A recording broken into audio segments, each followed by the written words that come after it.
इस्लाम के नाम पे। वो अलग बात है, मौसूफ खुद सूअर खाते थे, कुत्ते पालते थे, और एक नाबालिग लड़की से उसका इश्क भी चलता रहा।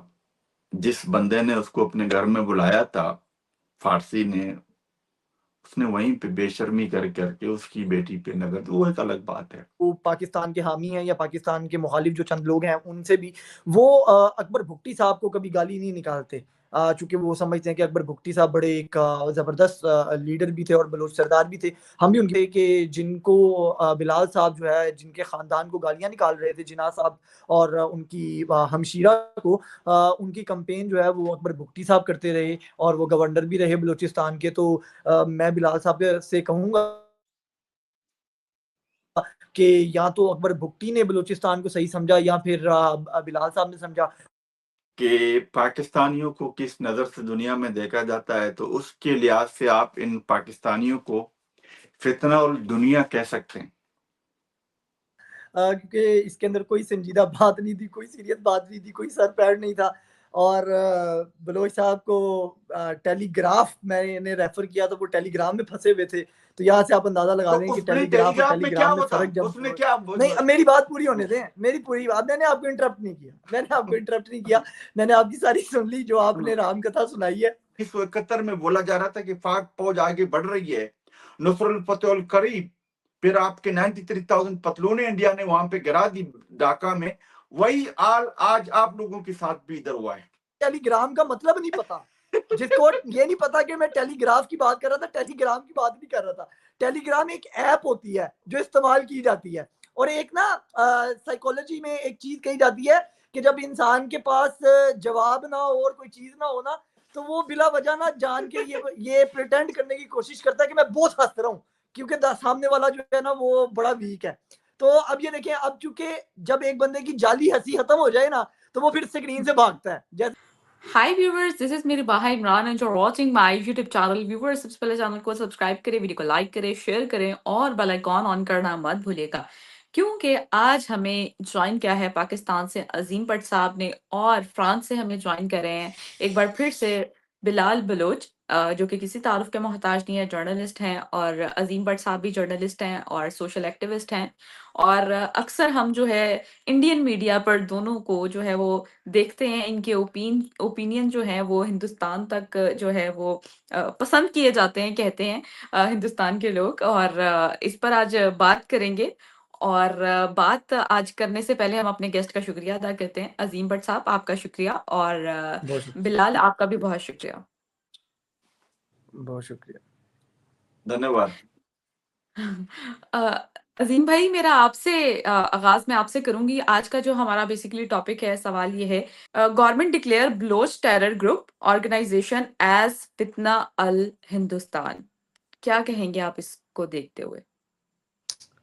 देखिए बहुत शुक्रिया रिवाहा। और जो गवर्नमेंट ने इनिशिएटिव लिया है ये बेसिकली एक तमाम की तमाम जो आप कह लीजिए कि मुज़ाहमती तो मैं नहीं कहूँगा, सेपरेटिस्ट जितनी भी तंजीमें हैं उनके लिए एक आप कह लें कि उनको यकजा करके एक टाइटल दिया गया है फितना अल हिंदुस्तान का, जिसका बुनियादी तौर पे मकसद ये है और गवर्नमेंट का क्लेम या हमारी रियासत का जो नैरेटिव है वो ये है इसके अंदर कि चूँकि उनके पास इसके प्रूफ मौजूद हैं कि ये जितने भी ग्रुप्स हैं इनको लीड या इनको फाइनेंशियल मामलात जो हैं वो भारत से मिलते हैं, जिसको लेके ये कहा गया कि भई यहाँ पे प्रॉक्सी वॉर जो है वो भारत की लड़ी जाती है और नाम जो है वो किसी का भी, हालाँकि फितना अल ख्वारिज की अगर बात की जाए यानी कि जो तहरीक तालिबान है, उनको भी ऑलमोस्ट आप यही कह सकते हैं कि फितना अल हिंदुस्तान के अंदर काउंट किया गया। चूँकि ये भी कहा जाता है और हमें नज़र आता है कि अफ़गानिस्तान के अंदर की जो सरज़मीन है वो भी भारत के हाथों यरगमाल होके इस्तेमाल होती है। मिसाल के तौर पे हम बारहा उसका ज़िक्र कर चुके हैं और वो रेलेवेंट है इसलिए बार-बार किया जाना चाहिए मेरा ख़्याल है कि कुलभूषण यादव की अगर बात की जाए तो वो भी ईरान के रास्ते से बलूचिस्तान के अंदर ही मुबारिक हुसैन पटेल बन के काम कर रहा था और फिर किस-किस तरीके से उसने एडमिशन किया कि वो किन-किन बलोच हज़रात से मिलता रहा और क्या मामलात होते रहे। फिर इसके अंदर हमें एक और मिसाल मिलती है जो बीएलए के कमांडर थे असलम अच्छू, गालिबन if I am not wrong, मैं उनका नाम गलत नहीं ले रहा, तो उन्होंने जो है वो बाकायदा तौर के ऊपर जब बहुत सी यहाँ पर पाकिस्तान के अंदर जो है वो दहशतगर्दाना कार्रवाइयाँ की, बहुत से लोगों को शहीद किया, मासूमों को मारा, लेकिन जब वो बीमार हुए तो उनका इलाज जो है वो न्यू दिल्ली में हुआ। और ये खबर पाकिस्तान ने नहीं, ये अरब मीडिया ने जारी की, उनकी पिक्चर्स भी आई और बाकी चीज़ें आई। तो ये इस सारे तनाजुर के अंदर स्टेट ने इस वक्त जो है वो इन तमाम ग्रोहों को जो है वो फितनाल हिंदुस्तान के अम्ब्रेला के नीचे इकट्ठा किया है कि ये तमाम जो है ये भारत की प्रॉक्सीज हैं। तो ये बेसिकली इसका बुनियादी मकसद है।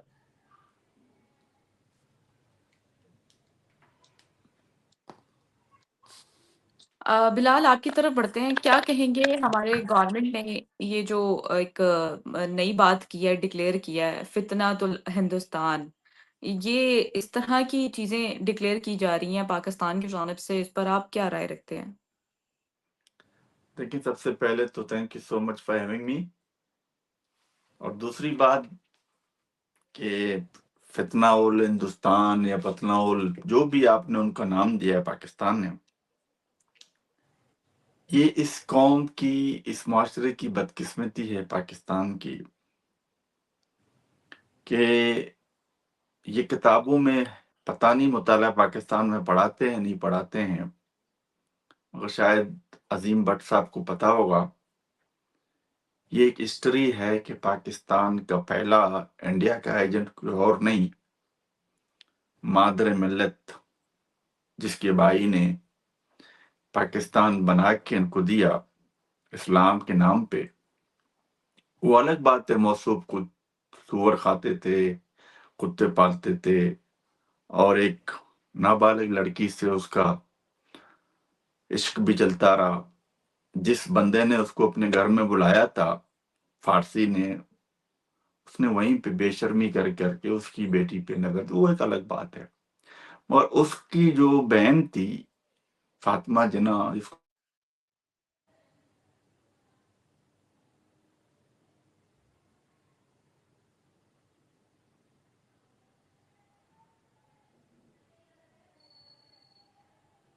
इंटरनेट बिलाल का खराब है या मेरा मुझे मुझे तो आ आवाज? रहा है आपकी आवाज, मैं हाल है उनका उनका प्रॉब्लम हुआ। हम्म। हम्म। जी बिलाल साहब। सॉरी मेरा कॉल आया था। तो ये इस माशरे की बदकिस्मती है कि पहला इंडिया का एजेंट फातिमा जिन्ना था। एक मिनट, जिसको शोर बहुत आ रहा है, अजीम भाई म्यूट कीजिएगा जरा। फातिमा जिन्ना था, फातिमा जिन्ना थी बेचारी, को इंडिया का एजेंट करार दिया गया।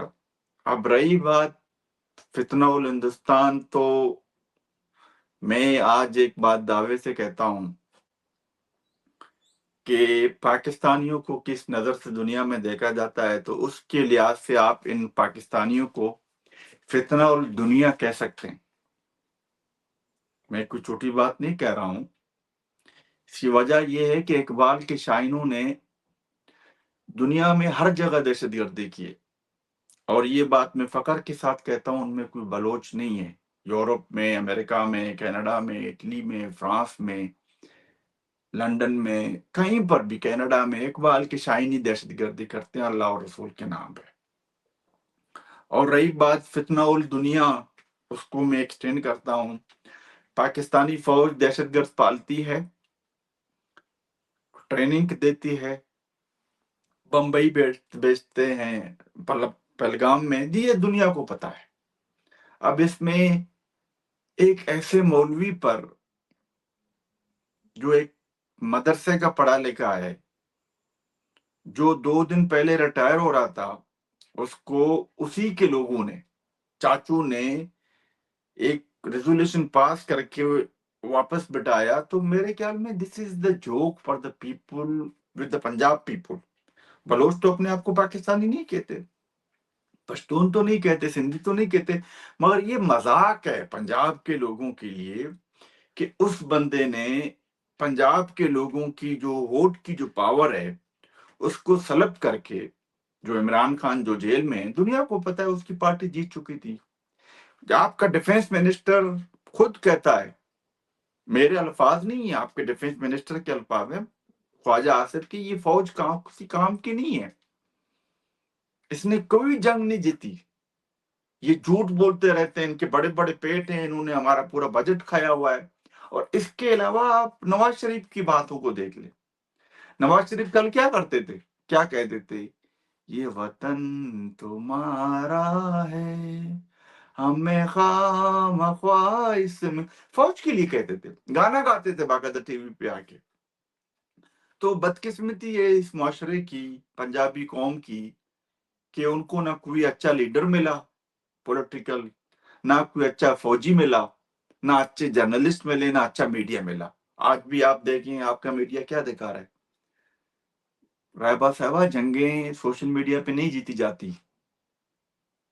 जब उन्होंने आपके 12 एयरबेसेस को उड़ाया था, दुनिया ने देखा, उनके पास उनकी वीडियोस भी हैं। आपके पंजाब के लोगों की चीखें भी मैंने सुनी है, लोग शोर कर रहे थे, फ्रस्ट्रेटेड थे, चीख रहे थे। तो ये कहना फतल दुनिया है, अपने पंजाबी जर्नलिस्टों को लेके, मीडिया को लेके इस तरीके से काम नहीं चलेगा भाई। बलोच आपसे नफरत करता है, बलोच के हुकूक पे आपने डाका डाला है, बलोच के बच्चों को तुम अगवा करते हो। मतलब मैं अजीम भट्ट से सवाल करता हूँ, अजीम भट्ट साहब, क्या इंडिया की फौज आके मेरे बच्चों को अगवा करती है? सिर्फ सिंपल आपसे सवाल है, क्या इंडिया की फौज आके आपको बोलती है कि मारंग को एमपीओ के तहत बंद कर लो? क्या इंडिया की फौज आके बोलती है कि 14-14 सालों से बच्चों को अगवा करो? क्या इंडिया की फौज आके आपको बोलती है कि मारंग अपने घर में एक जलसा करना चाहती थी?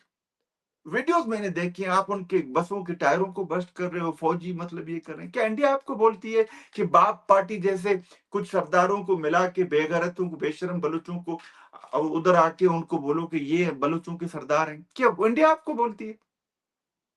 पग पहनने से कोई बलोच नहीं होता। बट अजीम भट्ट साहब, बलोच का दिमाग भी चाहिए आपको।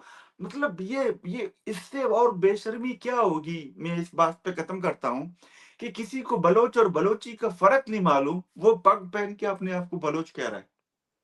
This is totally disgusting. Honestly I am feeling shame for that. मुझे नहीं मालूम how the Punjabi general feel it, as a Baloch I feel shame for them.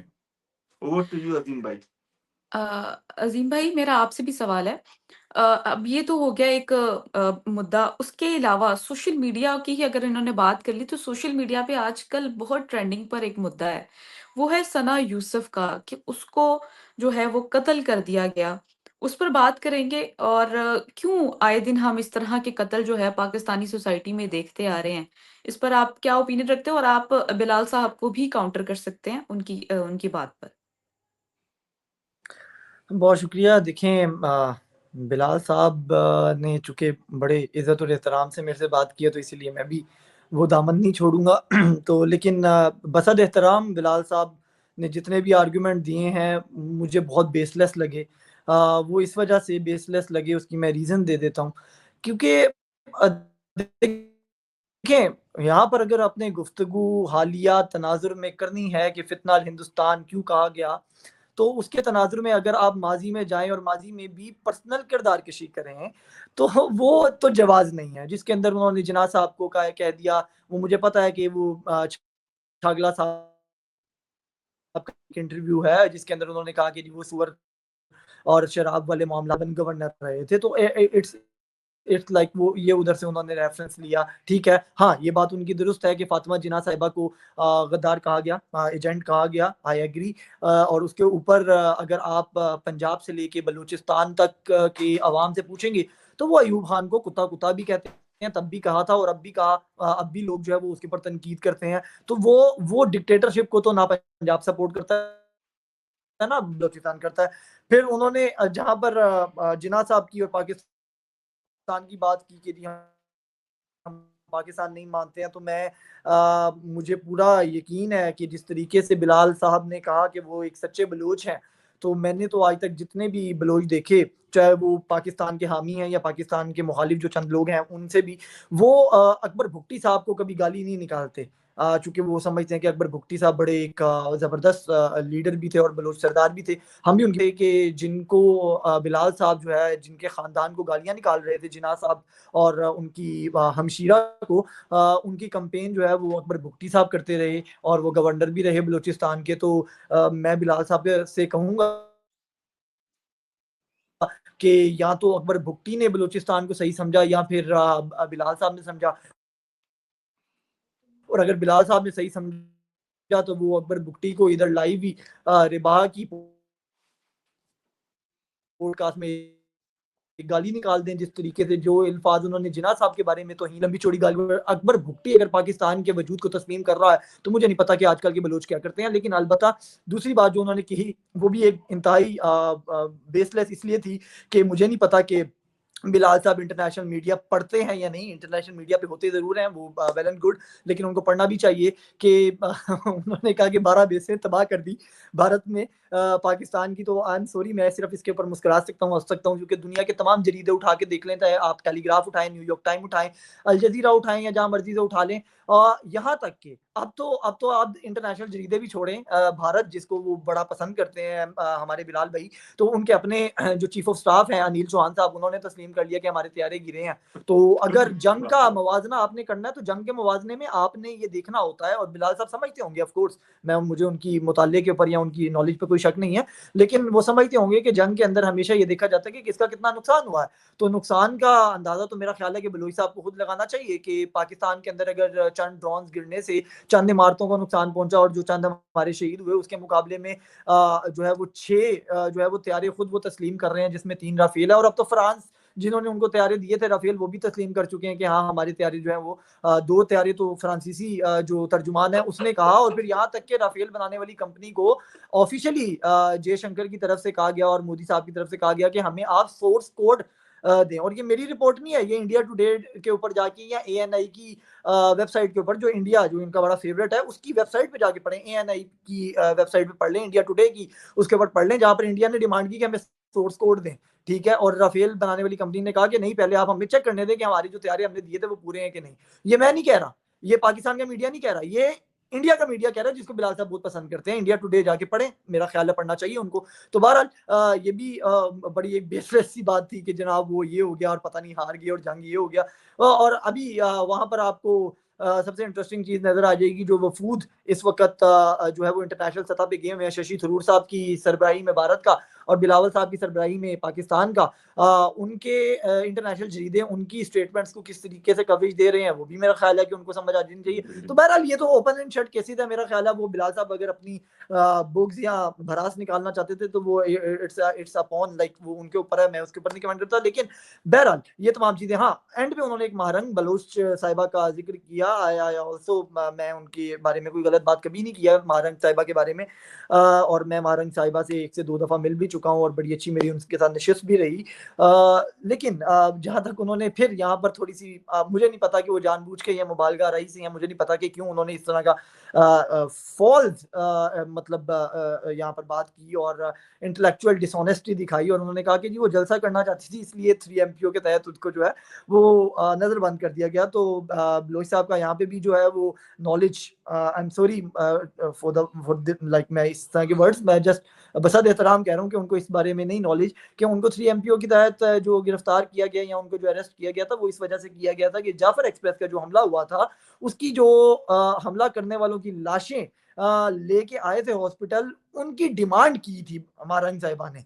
तो ये इटसेल्फ इतना बड़ा क्लेम था कि इंटरनेशनली कहीं पे भी आप चले जाएंगे तो मेरा नहीं, मुझे जरूरत नहीं है कि मैं उसको साबित करूं कि क्या गलत है क्या सही है। बलोच साहब भी बतौर एक एक्टिविस्ट, आई थिंक इफ वो इंटेलेक्चुअली डिसऑनेस्टी ना करें तो उनको भी समझ आ जानी चाहिए कि किसी भी स्टेट के अंदर जिस स्टेट के ऊपर हमला हो रहा है और हमले को काउंटर करते हुए हमारी स्टेट ने जिन दहशतगर्दों को मारा है, जिन लोगों को मारा है, उनकी डिमांड की जा रही है, उनकी लाशों की डिमांड की जा रही है और उनके वरसा बन के डिमांड की जा रही है, तो वो अरेस्ट होना बना था जब उसके ऊपर उन्होंने एहतजाज किया था। तो ये भी एक फैक्चुअल डिसऑनेस्टी थी इनकी, जो मैंने कहा कि मैं बता दूं। लेकिन उसके साथ-साथ एक बात मैं ज़रूर बता दूँ कि बलोच साहब अगर तो बीएलए को सपोर्ट कर रहे हैं या बीएलएफ को सपोर्ट कर रहे हैं तो पाकिस्तान की मत मानें, कोई बात नहीं।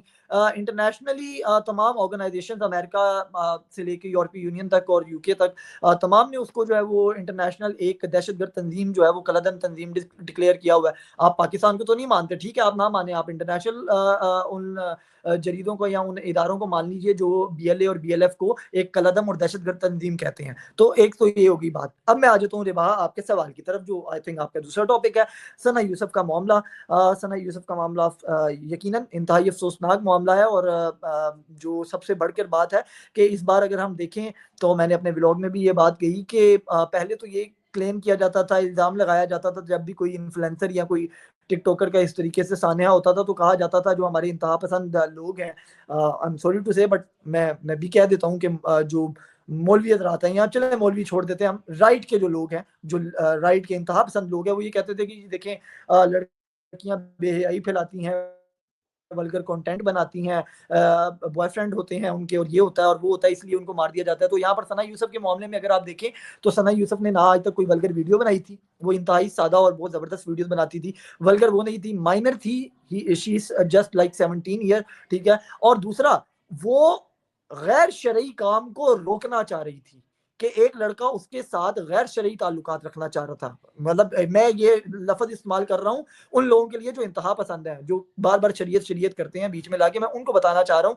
कि आप लोगों का तो क्लेम ये होता है ना, तो एक 17 साल की बच्ची जो ये कह रही थी कि मैंने किसी कोई आशना नहीं बनाना, कोई बॉयफ्रेंड नहीं बनाना, कोई दोस्ती नहीं करनी किसी गैर मर्द से, तो इस बेस के ऊपर एक मर्द ने उसको मार दिया। तो ये अपने आप में एक बहुत बड़ा सान्या था। और सबसे अफ़सोसनाक बात जो है वो इसके अंदर बात ये थी कि जब सना यूसुफ की मौत की खबर जो है वो आई तो उसके नीचे जो कमेंट्स आए वो इंतहाई घटिया किस्म की ज़हनियत की अक्कासी करते थे। आई एम सॉरी, मैं उसको तासुब की उस लेवल पे नहीं लेके जाना चाहूँगा। वैसे तो बिलोई साहब यहाँ पे मौजूद हैं। मैं उसको किसी कौमियत के साथ नहीं जोड़ना चाहूँगा, बट ऑफ कोर्स मुझे लोगों ने कहना शुरू कर दिया, हालाँकि मैंने कतई तौर के ऊपर वो जब कमेंट्स शेयर किए थे, मैंने कतई नहीं कहा था कि भई फलाँ कौम ने ये कमेंट्स किए। मैंने ये कहा था कि बतौर पाकिस्तानी हमें शर्म आनी चाहिए कि हमारा मुआशरे में इस तरह की सोच जो है वो परवान चली है। लेकिन लोग वो अपने ऊपर उसको ले गए कि जी आपने सिर्फ जो पख्तून है या जो पठान लोग हैं उनके कमेंट शेयर किए। मैंने कहा भाई मैंने नहीं शेयर किए, ये तो ऑलरेडी जिन्होंने किए हुए थे मैंने वो शेयर कर दिए। तो मैंने कोई उसको तासुब के एंगल से नहीं देखा। मैं ओवरऑल पाकिस्तान की बात करूंगा। इवन पंजाब में भी ऐसे लोग होंगे, कोई पंजाबी कोई दूध के धुले तो है नहीं।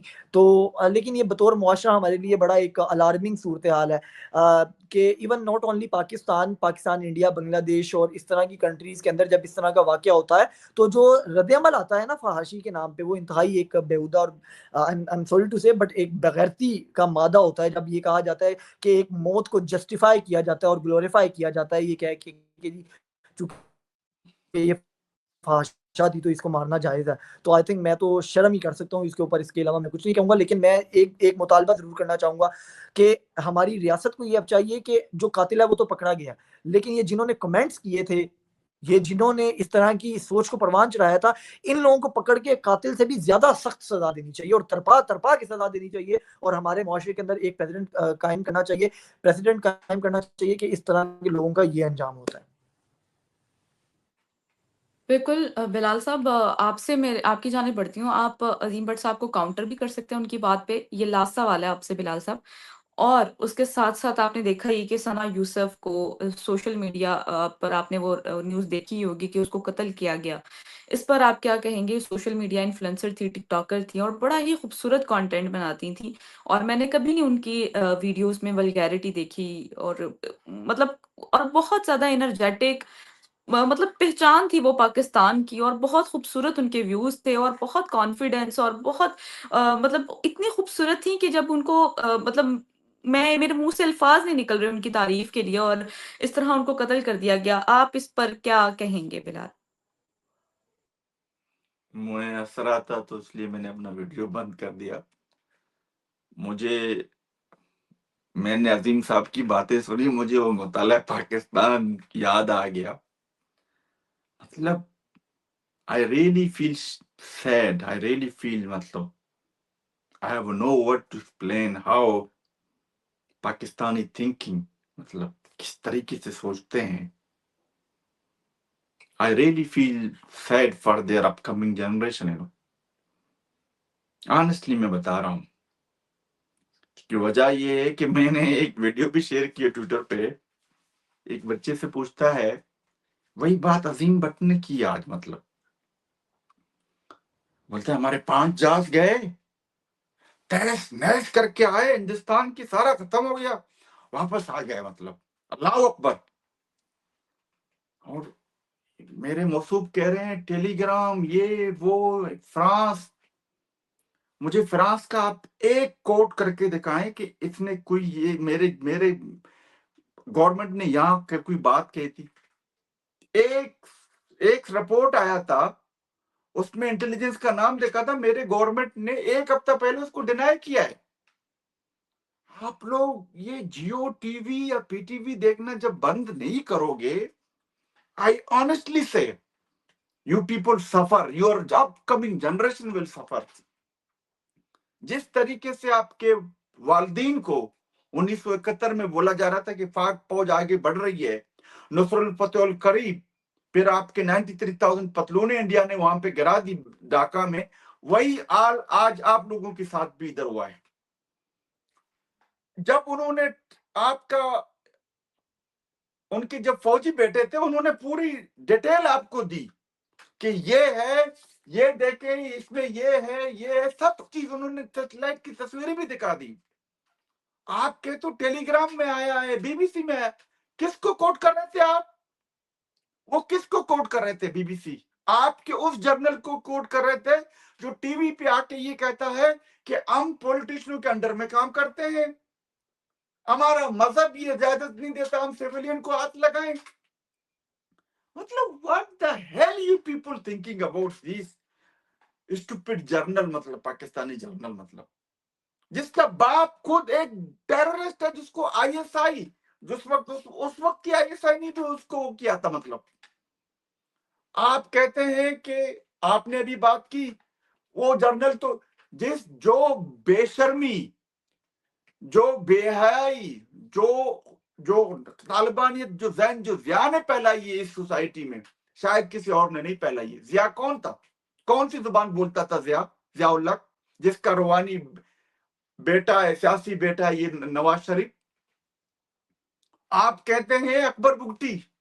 अकबर बुगटी किस टाइम पे आपका सीएम था और गवर्नर था? उस वक्त तो फातिमा जिन्ना तो पता नहीं कब की वो बेचारी चली गई होती, वो चली गई थी। मतलब हम ये बात एक्सेप्ट करते हैं, हमारे बलूचों ने बहुत कोशिश की आपको के साथ इंसान बनने की, आपके साथ रहने की, मगर उस अकबर बुगटी के साथ आपने क्या किया? आप लोग कुछ भी आके कहीं पर भी बोल देते हो। टेलीग्राम में आया है, पीटीवी, और अभी मैंने आज ही ट्वीट किया है, आपके जो जर्नलिस्ट हैं अहमद मीर, वो कहते हैं सुशी तरूर पता नहीं कहां पे बैठा है, वो उसके मिनिस्टर से मिला है, अपने जो एक अपना क्या नाम है उसका, प्रेसिडेंट के जो नीचे जो होते हैं, डिप्टी प्राइम प्रेसिडेंट जो होते हैं, वाइस प्रेसिडेंट, उसके साथ मिला है। और उसको पता नहीं क्योंकि वो जियो देखता है, वो पीटीवी देखता है अहमद मीर। तो ये जो आपकी पंजाबी जो हेजमनी है, इसको आप लोग खत्म करो। मैं आपके साथ में आज जोड़ता हूं। मतलब आपका चीफ ऑफ आर्मी स्टाफ के जो चौधरी है, वो आके कहता है कि हमने 6 जहाज गिरा दिए। वही चीज है जो आप लोग 1971 में आपके जो वालिदैन देखा करते थे, नुसरत फतेह अल करीब, फौज आगे बढ़ रही है, वही बात आज आपने की थी। टेलीग्राम किसको कोट कर रहा था? टेलीग्राम कोट कर रहा था आपके फौजी जर्नल को, जो सूरह पढ़ के आके झूठ बोलता है। और रही बात मारंग बलोच की, मैंने आपको ये नहीं बोला, शायद आप सुन नहीं रहे थे। मैंने कहा आपकी फौज डरती है नैती लड़की से। वो जलसा करने गया था, आपने उनकी टायरों को, मतलब जो जलसे में जा रहे थे उनकी टायरों को बस किया आपने। और आप बोलते चंद लोग हैं बलूचिस्तान में, आप रेफरेंडम कराओ ना। किसने आपको रोका है भाई? किसने आपको रोका है? और वहां पे जो लोग जाते हैं, उनकी उनकी मोहब्बत तो देखो लोगों के साथ, बलोचों की। और बीवाईसी ने तो आपको बोला हुआ है एक हिसाब से, बलोच एकजेती कमेटी ने अपने उसमें बोला हुआ है कि जो 20 लोग थे उसकी तो बात ही नहीं हो रही थी, वो दूसरे लाशों के लिए मारंग ने बोला। आपको चौधरी कुछ भी बोल देता है। वही 1971 वाली कहानी मुझे याद आती है, नुसरत फतेह करी, फौज आगे बढ़ रही है, पता नहीं क्या है। मतलब इस तरीके से आपका मुल्क नहीं चलेगा, ना ही चल, लोग आप लोगों पे हंसते हैं। ऑनेस्टली मैं आपको बता, और आपने कहा वहां पे नुकसान हुआ, स्क्वाड्रन लीडर किसका मरा है? पीएफ का स्क्वाड्रन लीडर उसका मरा है, आपका मरा है। यार आप लोग कुछ भी आके बोल देते हो। आपने अभी उसको भेजा हुआ है अपना बिलावल को, बिलावल खुद कहते हैं हम सब दहशतगर्द नहीं है, उसकी वीडियो मैंने देखी। और उसकी मां के साथ आप लोगों ने क्या किया, आप मुझे बताओ। उसके मां के साथ किसने किया? आप लोगों को एक चीज समझनी पड़ेगी कि, और आप लोग बोलते हो बीएलए दहशतगर्द है। आपके पास तो दुनिया का सबसे बड़ा दहशतगर्द 10 पे 10 मिलियन अमेरिका ने रखा है, वो आपने पाला हुआ है। आप पे शहीद कौन है, आप मुझे बताओ। अच्छा, अ, अ, अजीम भट्ट साहब, एंड पर क्या मैसेज देना चाहेंगे? नहीं विद्या को आपने तो मुझे बात करने ही नहीं दी, अभी तो मैं पठानों पे आ रहा था। चलें आप लोग कर लें अपना, इस तरह नहीं होता है ठीक है, रबा। जब देखिए वो मैं बात कर रहा एक था मैं बड़े तामुल से सुन रहा था।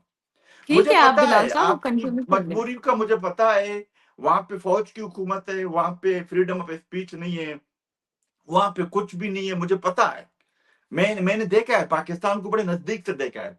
मगर जो जो ओरिजिनलिटी उस पे तो आ जाओ। मगर आप पठानों की बात करते हो। पठान, आपकी जियाउल्लक ने जो बेड़ा गर्क कर दिया पठानों का, उनसे किताब लेके उनके हाथ में क्लाशनकोव दिया था। जब ये पैदा नहीं हुआ था पाकिस्तान, उस वक्त पठानों की क्या हालत थी? आपने देखा होगा वहां पे लोग स्क्रिप्ट पहन के घूमते थे वहां पे, पठान। तो ये जो दहशत की अलामत है, ये जो 1400 साल पुरानी जो आइडियोलॉजी है पत्थर की, ये कौन लेके आया? कौन लेके आया है इस मुआशरे में? मेरे मुल्क फ्रांस में आप लोग आके मेरे बच्चों को मारते हो सिर्फ उसी आइडियोलॉजी की वजह से। आप लोग मुताला पाकिस्तान से जब बाहर नहीं निकलोगे, आप लोगों का यही असर होगा कि आप लोगों को देख के कुत्ते छोड़े जाते हैं एयरपोर्टों पर। हिंदुस्तानी पे कुत्ते छोड़े नहीं जाते हैं। Hindustani is not a threat for the world, Pakistani is a threat for the world. आप लोगों को चाइना वीजा नहीं देता है, आप लोगों को ईरान वीजा नहीं देता है, आप लोगों को मलेशिया वीजा नहीं देता है, थाईलैंड वीजा नहीं देता है। आप हिंदुस्तान की पासपोर्ट को देके क्यों उनको वीजा देते हैं दुनिया? आपको दुबई वीजा नहीं देता है, कतर वीजा नहीं देता है, क्योंकि आप लोग उनका तो अराइवल है, आपको वीजा इसलिए नहीं देता कि आप लोग भीख मांगते हो वहां पे, दहशतगर्दी करते हो। ये हाल है। और आप लोग दुनिया को क्या दिखा रहे हो? हम लोग पता नहीं। आप हिंदुस्तान का मुकाबला करोगे, दुनिया का चौथी बड़ी मैशत है। उधर लोग सेलेक्ट होके आते हैं, वहां पे आर्मी उनको लेके नहीं आता है। मतलब आप लोग, एक हफ्ता पहले आपके इलेक्शन हुआ था, वो चुन साहब क्या कह रहे थे कि 3 इंजेक्शन लगाए मैंने, वहां पे गवर्नमेंट ने लगाए। Grow up. मैं बोलता हूं ग्रो अप अगर नहीं करोगे, लोग आप इस तरीके से दुनिया में जलील होते रहोगे। ऑनेस्टली मैं आपको बता रहा हूं, Pakistani is a sign of threat for all the world. Hindustani नहीं है। आप लोग कुछ भी आके बोल देते हो। वो चांद पे पहुंच चुके हैं, आप लोग अभी भीख मांग रहे हो। आप लोगों को IMF भीख नहीं दो। आपको पता है नाइजीरिया के रिजर्व को आपको पता है? आपके पास फॉरेन एक्सचेंज रिजर्व कितना है? 15 बिलियन है। नाइजीरिया के पास कितना है? मैं हिंदुस्तान की बात नहीं कर रहा हूं, नाइजीरिया की बात कर रहा हूं, 35 billion. You people are feeling not shame for that. मुझे तो हैरत होती है मतलब एक हिसाब से। पढ़ते कुछ नहीं हो, मुताला पाकिस्तान पढ़ते हो, और जो कुरान शरीफ पढ़ते हो भी सर ऊपर नीचे पढ़ के पढ़ते हो, पता नहीं होता है हम लोग क्या पढ़ रहे हो। इस तरीके से मुल्क नहीं चढ़ते। करो रेफरेंडम ना, दुनिया को दिखाओ बलोच तुम्हारे साथ रहना चाहते हैं, करो रेफरेंडम। यार मजाक बना रखा है तुम लोगों ने, इकबाल के शायरों ने। इस तरह नहीं होते अजीम भट्ट साहब। मुताला पाकिस्तान के अलावा कुछ और भी पढ़ा करो। Thank you. अजीम भट्ट साहब एंड पर क्या मैसेज देंगे, फिर प्रोग्राम को वाइंड अप करते हैं। मैं कुछ नहीं कहूँगा क्योंकि आई एम सॉरी यार, ये बहुत फनी था क्योंकि इसके अंदर कोई संजीदा बात नहीं थी, कोई सीरियस बात नहीं थी, कोई सर पैर नहीं था। और बलोच साहब को टेलीग्राफ मैंने रेफर किया तो वो टेलीग्राम में फंसे हुए थे, तो यहाँ से आप अंदाजा लगा तो दें कि उसमें टेलीग्राफ और टेलीग्राफ में क्या टेलीग्राम में होता, फर्क जब उसमें क्या नहीं, अब मेरी बात पूरी होने दें, मेरी पूरी बात। मैंने आपको इंटरप्ट नहीं किया, मैंने आपको इंटरप्ट नहीं किया, मैंने आपकी सारी सुन ली जो आपने राम कथा सुनाई है। मैं और वो कह रहे थे कि आप मुझे, मैं आपकी मजबूरियां समझता हूँ, फ्रीडम ऑफ एक्सप्रेशन नहीं है, फौज है भाई। बलोच साहब, हम आप जैसी बोंगिया अगर कोई मारेगा ना तो कोई किसी को कुछ नहीं कहता, यहाँ पे वो हंसते हैं और हम हंसते हैं, बिल्कुल भी सेंसर नहीं होगा, ये आप टेंशन ना ले। नहीं आप नहीं, मैं बात कर रहा हूँ, आपने जितना बोलना था बोला ना, मेरी मुझे इंटरप्ट ना करें ना। मैंने आपकी बहुत सी सुनी है जो जिसका सर पैर ही नहीं था। अच्छा, आप अंदाजा करें रिबाहा और आपके ऑडियंस भी जो देख रहे हैं, मैं आपको छोटे छोटे 2-3 पॉइंट बताता हूँ क्योंकि वो टाइम बहुत हो गया हुआ है। कहते हैं तुम लोग क्यों टेलीग्राफ की बात कर रहे हो, बीबीसी की बात कर रहे हो, अल जजीरा की बात कर रहे हो, वो क्यों बात कर रहे हो, तुम लोग जियो और एयरवे की बात क्यों कर रहे हो। तुम ये देखो कि इंडिया का जर्नैल ऐसे जो है ना वो सफा दिखा रहा था। मतलब कैन यू इमेजिन, एक शख्स बाहर बैठ के आपको जंग के बारे में ये बताना चाह रहा है आपके पैनल में कि ना आपने अल जजीरा पढ़ना है, ना आपने फ्रांस का कुछ पढ़ना है, ना आपने टेलीग्राफ पढ़ना है, ना बीबीसी पढ़ना है, ना जियो देखना है, ना एयरवे देखना है, और आपने इंडियन जर्नैल की बातें माननी है। आप अंदाजा करें इनकी सोच का अंदाजा करें। और ये बलोचिस्तान की नुमाइंदगी फ्रांस बैठ के कर रहा है बंदा। मेरी हंसी नहीं उस वक्त से रुक रही है कि इस शख्स ने क्या मतलब क्या पढ़ा है, क्या पढ़ता है। मतलब जिसको टेलीग्राफ और टेलीग्राम का मतलब नहीं पता, जिसको ये नहीं पता कि मैं टेलीग्राफ की बात कर रहा था, टेलीग्राम की बात नहीं कर रहा था। टेलीग्राम एक ऐप होती है जो इस्तेमाल की जाती है, और एक ना साइकोलॉजी में एक चीज कही जाती है कि जब इंसान के पास जवाब ना हो और कोई चीज ना हो ना, तो वो बिला वजह ना जान के ये प्रिटेंड करने की कोशिश करता है कि मैं बहुत हंस रहा हूँ क्योंकि सामने वाला जो है ना वो बड़ा वीक है। तो अब ये देखें, अब चूंकि जब एक बंदे की जाली हंसी खत्म हो जाए ना तो वो फिर स्क्रीन से भागता है, जैसे इस वक्त बिलाल साहब भाग गए हैं और एक झूठी हंसी हंस रहे हैं, उनके चेहरे से पता लग रहा है ना। तो वो दुनिया में देखने वालों को पता लग जाएगा कि जिसको टेलीग्राफ और टेलीग्राम का मतलब नहीं पता, और कम से कम 40-50 साल उम्र होगी इनकी, तो जो बंदे को टेलीग्राफ और टेलीग्राम का नहीं पता उससे तो मैं क्या बहस करूं। और उसको ये भी नहीं पता कि फ्रांस ने आज तक उनके रिप्रेजेंटेटिव ने कोई बयान दिया या नहीं दिया। आप इंटरनेशनल मीडिया के नॉलेज का अंदाजा लगाएं इनका। मुझे दिखा और दो, मैं टीवी ये पे फिर आप आना छोड़ इंटरप्ट कर दूंगा। रहे हैं। नहीं आप इंटरप्ट ना करें, मैं आप मुझे इंटरप्ट ना दिखा करें, दो, मैं आप टीवी पे इंटरप्ट आना नहीं छोड़ करें, दूंगा। इंटरप्ट नहीं, अरे नहीं मुझे इंटरप्ट नहीं दिखा दो, करना, ना ना इकबाल के इंटरप्ट नहीं शाइन करना। में आना छोड़ दूंगा। रोना नहीं बिलाल साहब, रोना अरे नहीं मैं बिलाल साहब, टीवी रोना पे नहीं आना छोड़ बिलाल दूंगा। साहब, रोना नहीं, मैं रोना टीवी पे नहीं आना छोड़ दूंगा, बिलाल दिखा साहब, दो। रोना नहीं, रोना नहीं है बिलाल साहब, रोने इंटरप्ट की नहीं करते, बात नहीं रोना नहीं, है, मुझे आप पे हंसी आ रोना रही नहीं। है, रिवाहा यकीन अगर करो। आपने इंटरप्ट करवाना है तो उनकी सुन ले, वो रो रहे हैं। मैं नहीं नहीं, आप मैं नहीं बोलता, वो रो ले, आप रो ले, रो ले बिलाल बेधड़के साहब, से आप रो ले। झूठ बोल रहे हो, नहीं बेधड़के नहीं, से रो ले झूठ रो बोल ले रहे हो। रो ले, चले कोई बात। मुझे यार मुझे इनका रोना रेफरेंस सुन दो लो ना, रिवाहा, मैं नहीं बोलता मुझे क्योंकि मैंने रेफरेंस तो अभी दो। 5 मिनट भी नहीं बोला, बेचारे रोने लग गए अच्छा हैं, 15 अब मिनट से बोल अच्छा, रहे थे, मैंने 5 मिनट में अपने रुला झूठ दिया, बोले, इनको झूठ बोले झूठ यही बोले, बोलना है। झूठ मैं बोले। बैठा हुआ हूँ, हाँ झूठ बोले। इनको बोले ये रोले। इनके 15-20 मिनट की बोंगियों का मैंने 2 मिनट में अच्छा ऐसा जवाब झूठ दिया, झूठ रोने को लग गए, बोले यार, इंटरप्ट कर रहे हैं, रेफरेंस इनको दे, बोले यही रेफरेंस बोल। रेफरेंस दे ना, रेफरेंस दे, मुताले पाकिस्तान की नहीं, मुझे वो बता दे कि फ्रेंच गवर्नमेंट ने कहा है। यार कुछ भी बोल देते हो तुम लोग, इकबाल की शाइनो, कुछ भी। मैंने कहा वहां पे उसको कोट किया जा रहा है, आपकी जर्नल को कोट किया जा रहा है।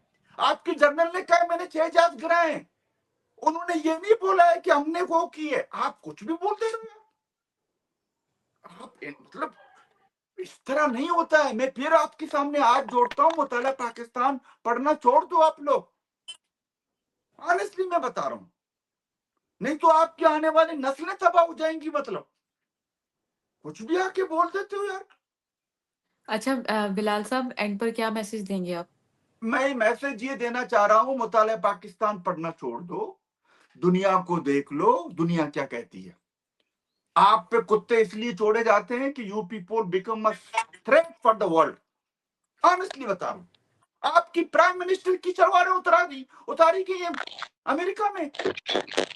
ऑनेस्टली बता रहा हूं, how you people come to compare yourself with the great republic of the India?